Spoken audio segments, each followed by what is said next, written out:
বাড়ির যাতায়াত করার মূল রাস্তা বন্ধ করে দিল প্রভাবশালীরা। ব্রাহ্মণবাড়িয়া থেকে স্টাফ রিপোর্টার মাহমুদুল হাসানের পাঠানো প্রতিবেদনে থাকছে বিস্তারিত। ব্রাহ্মণবাড়িয়ার আখাউড়া দক্ষিণ ইউনিয়নের নূরপুর পূর্বপাড়ার মোহাম্মদ হারুনুর রশিদের বসতবাড়ির মূল রাস্তা বন্ধ করে দিল পার্শ্ববর্তী জমির মালিক আনোয়ার হোসেন ও তার লোকজন। এ বিষয়টি নিয়ে সমাধানের লক্ষ্যে দীর্ঘদিন যাবৎ গ্রাম্য সালিশ করে আসছে স্থানীয় সর্দাররা। আপনার স্বপ্নের যাত্রা হোক ফ্লাই ইনফিনিটির সাথে। আনোয়ার হোসেন সাঙ্গোপাঙ্গ ও লোকজন মিলে গ্রাম্য সালিশের রায় অমান্য করে বৃহস্পতিবার সকালে আবারও নিজ হাতে রাস্তা বন্ধ করে দিলেন। ভুক্তভোগীর ছোট ভাই মোহাম্মদ হারেস মিয়া বাধা দেওয়ায় তাকে একা পেয়ে আনোয়ার হোসেনের লোকজন তার উপর আতর্কিত হামলা করে।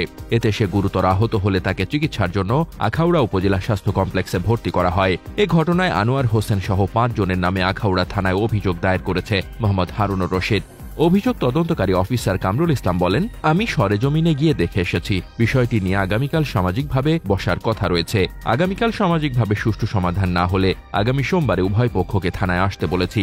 আর বিষয়টি শেষ হওয়ার আগ পর্যন্ত রাস্তা দিয়ে চলাচল করতে বলে এসেছি। দীর্ঘদিন ধরে আমরা যেখানে বাড়ি করছি, বাড়ির সামনের জায়গাটুকু পরে নূরপুর আনোয়ার বাইনা সাহেবের আজকে 17 বছর ধরে আমাদের টাকাও নিয়ে রাখছে, জায়গা বোঝাই দিচ্ছে না।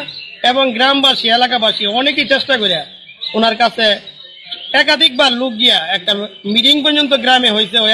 মিটিং এও বলছে যে আমি জায়গা দিয়ে দেবো এবং আমার এই বিষয়টা দেখা দেওয়ার জন্য দেশবাসীর কাছে এবং এলাকাবাসীর কাছে সকলের কাছে বিনীত অনুরোধ যে আমার কেন মারলো আমার ভাইকে এবং আমি রাস্তা কিনা নেবো এবং সদয়ভাবে ওনার কাছে জায়গা চাইতেছি এবং ওনার কাছে আমি টাকাও দিয়ে রাখছি, আমার জায়গাটুকু বুঝাই দেয় না। ভুক্তভোগী হারুনুর রশিদ জানান, স্থানীয় সালিশকারকরা যেভাবে রায় করেছে আমি মেনে নিয়েছি। আমি রাস্তার জন্য ৮০,০০০ টাকাও দিয়েছি। তারপরও আমাদের বাড়িতে যাওয়ার রাস্তা আবার বন্ধ করে দিয়েছে। বাধা দেওয়ায় আমার ভাইকে এলোপাতাড়ি মারপিট করে গুরুতর জখম করেছে। আমি এর সুষ্ঠু বিচার চাই। স্থানীয় সালিশকারক শোধন মিয়া বলেন, বিষয়টি শেষ করার জন্য আমরা একাধিকবার সালিশ করেছি। আনোয়ার হোসেন সালিশ মেনে গিয়ে পরে আবার মানে না। কেউ না মানলে তো তাকে জোর করে মানানো যায় না। অভিযুক্ত আনোয়ার হোসেনের সাথে মুঠোফোনে বারবার যোগাযোগ করার চেষ্টা করেও তাকে পাওয়া যায়নি। মোহাম্মদ শামীম রেজা, দৈনিক খোলা চোখ।